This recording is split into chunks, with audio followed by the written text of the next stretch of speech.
নমস্কার বন্ধুরা, অনু village cooking চ্যানেলে আপনাদের অনেক অনেক স্বাগত জানাই। আজকে একটি রেসিপি নিয়ে চলে এসেছি। শুক্তানি কিভাবে বানাবো তার জন্য আমি আপনাদেরকে সেই রেসিপিটি করে দেখাবো। ভালো লাগলে লাইক কমেন্ট এবং শেয়ার করে সাবস্ক্রাইব করবেন। যারা যারা আমার চ্যানেলটিকে এখনও সাবস্ক্রাইব করেননি তারা প্রত্যেক দিনে নিত্য নতুন ভিডিও পাওয়ার জন্য ইউটিউব থেকে আমার চ্যানেলটিকে সাবস্ক্রাইব করবে। যারা ফেসবুক পেজ থেকে দেখছেন তারা ফেসবুক পেজটিকে আমার ফলো করে দেবেন। আমি শুক্তানি আলু কেটেছি, দেখতেই পাচ্ছেন। আলুগুলোকে ছাল ছিলে এই সাইজে আলু কেটে নিয়েছি। কলাকেও এইভাবে এই সাইজে কেটে নিয়েছি, দেখতেই পাচ্ছেন। বেগুনগুলোকেও কেটে নিয়েছি। উচ্ছেকেও এইভাবেই কেটে নিয়েছি। এরপর সোনাটা আর সবুজ মটরশুঁটি নিয়েছি, ছুলে নিয়েছি। এগুলোকে সবগুলোকে আমি ধুয়ে নিয়ে চলে এসেছি। এরপর আমি নুন হলুদ মাখিয়ে দেবো সবগুলোকে।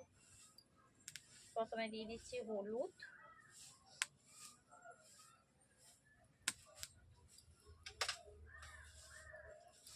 আর দিয়ে দিচ্ছি নুন।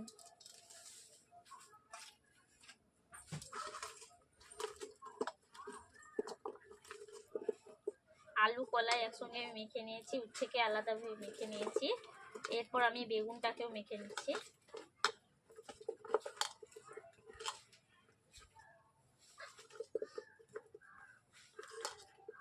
বন্ধুরা দেখতেই পাচ্ছেন, আমি নুন হলুদ দিয়ে কলা বেগুন উচ্ছে গুলোকে মাখিয়ে নিয়েছি।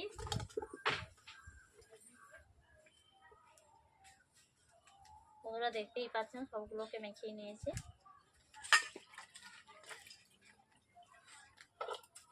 মাখাটাকেও নুন দিয়ে হলুদ দিয়ে মেখে নিচ্ছি।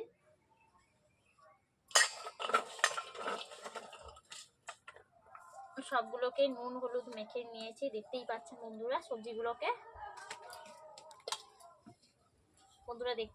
সবজিগুলোকে আমি মেখে নিচ্ছি এইভাবে।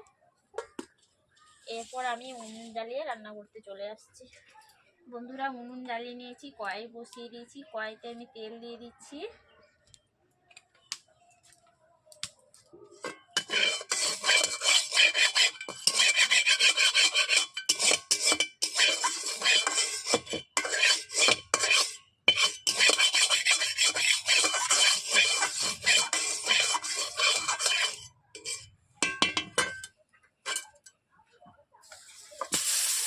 বন্ধুরা আমি বেগুনটাকে ভেজে নেব।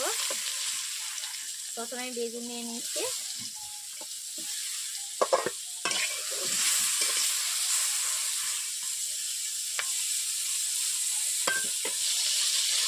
ঢাকনা দিয়ে কিছুক্ষণ ঢেকে দিচ্ছি যাতে তাড়াতাড়ি ভাজাটা হয়ে যায় বেগুনগুলো।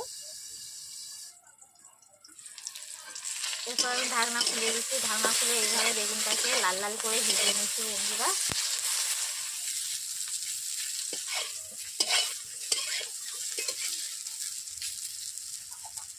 ঢাকনা খুলে এবার বেগুনগুলো ভাজা হয়ে গেছে, আমি কড়াই থেকে তুলে নিচ্ছি। এইভাবে এক এক করে আমি সবগুলো সবজিগুলোকে ভেজে নেব।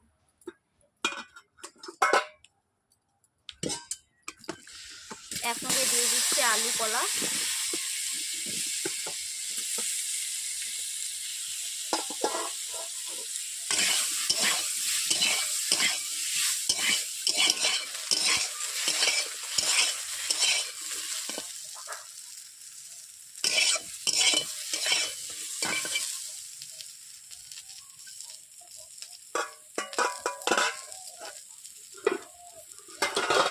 বন্ধুরা দেখতেই পাচ্ছেন, একসঙ্গে কলাগুলো দিয়ে দিয়েছিলাম। কলাগুলো ভাজা হয়ে গেছে, কিন্তু আলুগুলো একটু বাকি আছে সেদ্ধ হতে। তার জন্য আমি কলাগুলোকে বেছে বেছে তুলে নিচ্ছি।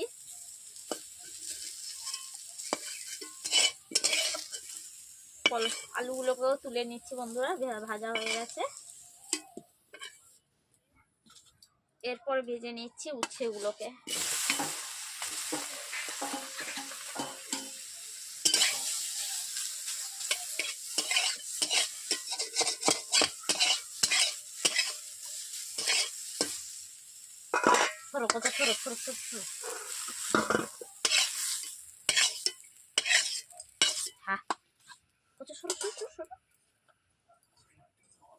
বন্ধুরা সামান্য সোনাগুলোকে আমি নেড়ে নিচ্ছি একটু হালকা করে।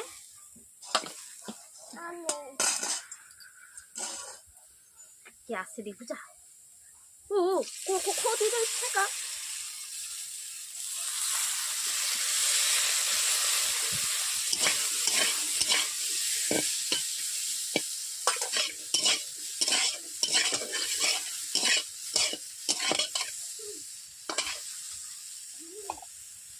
বন্ধুরা আমি হালকা করে সোনা কালারকে নেড়ে নিয়েছি, বেশি নাড়বো না, তেতো লাগবে, তার জন্য আমি কড়াই থেকে ঢেলে নিচ্ছি। এরপর ভেজে নিচ্ছি হালকা করে মটরশুঁটি। ধরো দিয়ে দাও।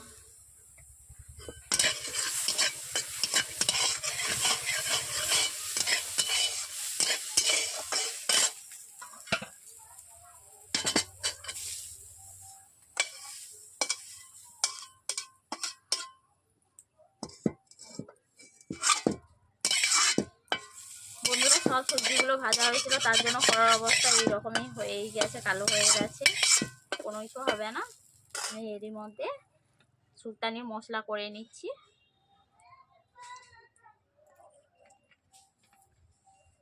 দিয়ে দিচ্ছি প্রথমে তেল। কড়াই যেহেতু গরম হয়ে গেছে, তেলও গরম হয়ে গেছে। এরপর দিয়ে দিচ্ছি 5 ফোড়ন।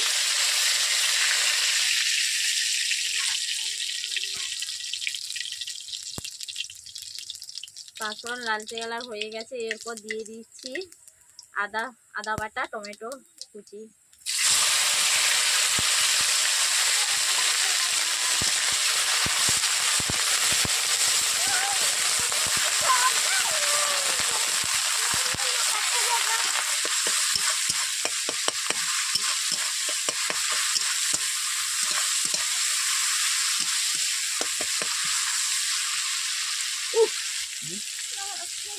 এরপর দিয়ে দিচ্ছি হলুদ গুঁড়ো, দিচ্ছি লঙ্কা গুঁড়ো,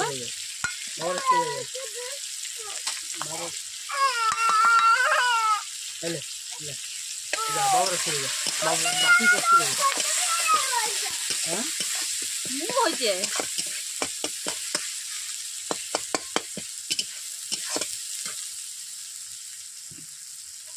এইভাবে হালকা করে আমি জল দিয়ে দিচ্ছি। মশলাটাকে এইভাবে আমি 5 মিনিট কষিয়ে নিয়েছি।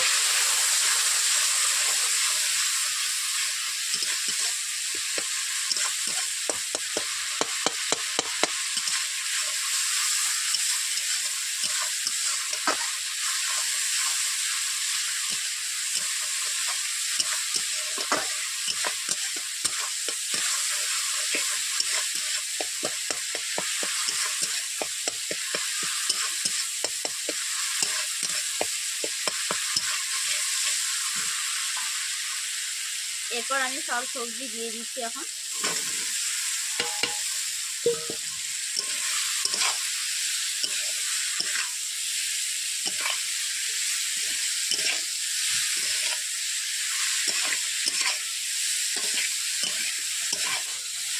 বন্ধুরা দেখতেই পাচ্ছেন সবজিগুলো দিয়ে আমি শুকনাগুলো সবজি কষিয়ে নিচ্ছি এইভাবে।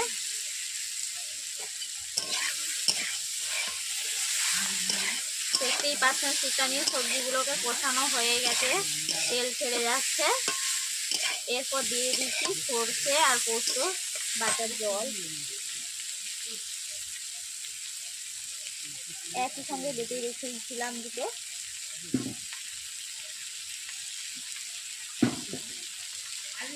প্রথমে সামান্য জল দিয়ে দিচ্ছি।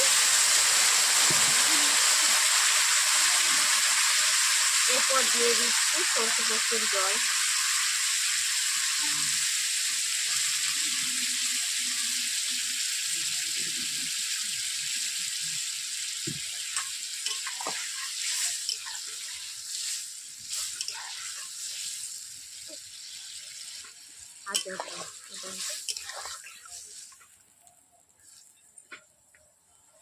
আলুও সিদ্ধ হচ্ছে।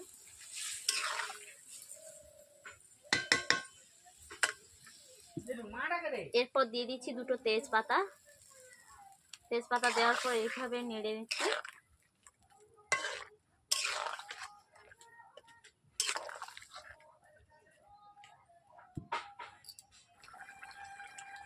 এইভাবে সুলতানিগুলোকে আমি 5 থেকে 6 মিনিট ফুটিয়ে নিচ্ছি বন্ধুরা, দেখতেই পাচ্ছেন। আমি যেমনভাবে রান্না করলাম সুলতানি, এইভাবে আপনারা বাড়িতে ট্রাই করে দেখবেন, আর কেমন হলো আমাকে কমেন্ট বক্সে জানিয়ে দেবেন। আর আমার সুলতানি কেমন রান্না হলো আপনারা তা অবশ্যই কমেন্ট করে জানিয়ে দেবেন। ভালো লাগলে লাইক, কমেন্ট এবং শেয়ার করে সাবস্ক্রাইব করে দেবেন।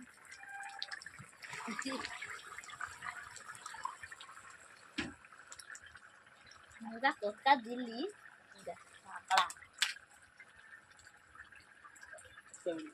বন্ধুরা দেখতেই পাচ্ছেন 1 চামচ মতো আমি বাটার দিয়ে দিচ্ছি।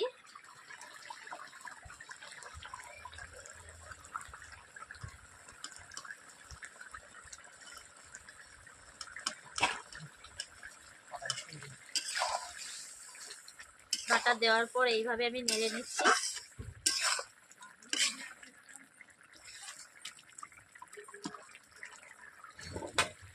বন্ধুরা আমার আজকের মতো সুলতানি রান্না করা কমপ্লিট হয়ে গেছে। এরপর কড়াই থেকে আমি নামিয়ে নিচ্ছি।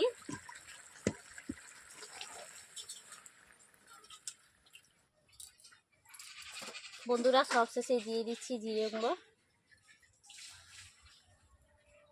ভাজা জিরের গুঁড়ো। কাঁচা জিরের থেকেও ভাজা জিরের গুঁড়ো দিলে সুলতানতে হ্যাপি টেস্টি লাগে। এরপর সবশেষে দিয়ে দিচ্ছি ধনেপাতা কুচো।